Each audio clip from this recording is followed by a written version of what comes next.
Okay guys, hey, this is our third and final method of solving a system equations, and this is called the elimination method. We've also done graphing method, and we've also used the substitution method. So elimination works best when your system of equations, I like to say the variables are already lined up for you. So notice the x is above the x, the y is above the y, the equal sign is above the equal sign, and the constant is above the constant. If you notice this, then elimination is a good method to use. So here's what we're going to do. We're just going to treat it like one giant awkward addition or substitution problem.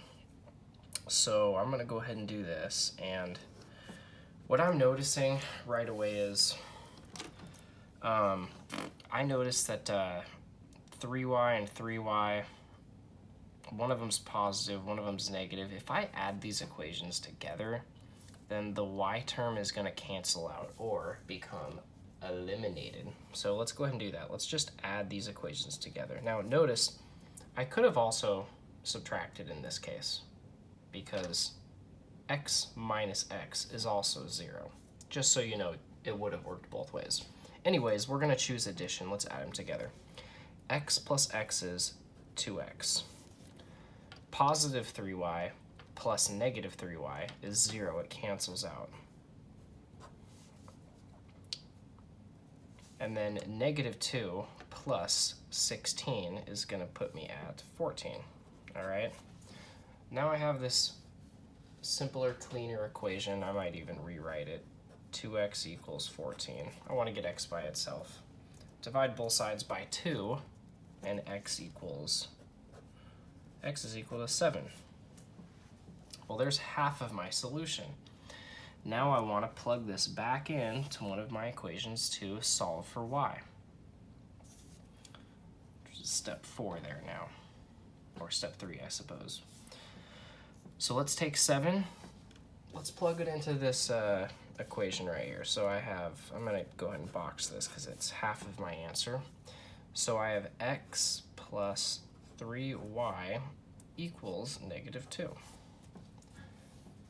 I think that I know that x is 7, so let's go ahead and do that. Let's change x to 7. Let's solve for y. So I would subtract 7 from both sides.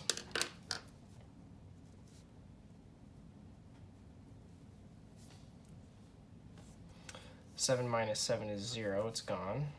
I'm left with just 3y. Negative 2 minus 7 is negative 9. Divide both sides by 3, and y is equal to negative 3. There's the other half of my solution. So my final answer then would be the point 7 comma negative 3. Now, just like in the substitution method, if you want to plug in your x and your y into your other equation and check to make sure that it works, that's a good idea to check your answer. Or you could also go to Desmos, graph these lines, and make sure the place where they intersect is 7, negative 3.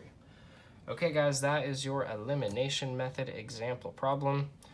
Go ahead and try 1, 2, and 3, and make sure to read Google Classroom so you know how to get credit for this worksheet. Okay, thanks guys, bye-bye.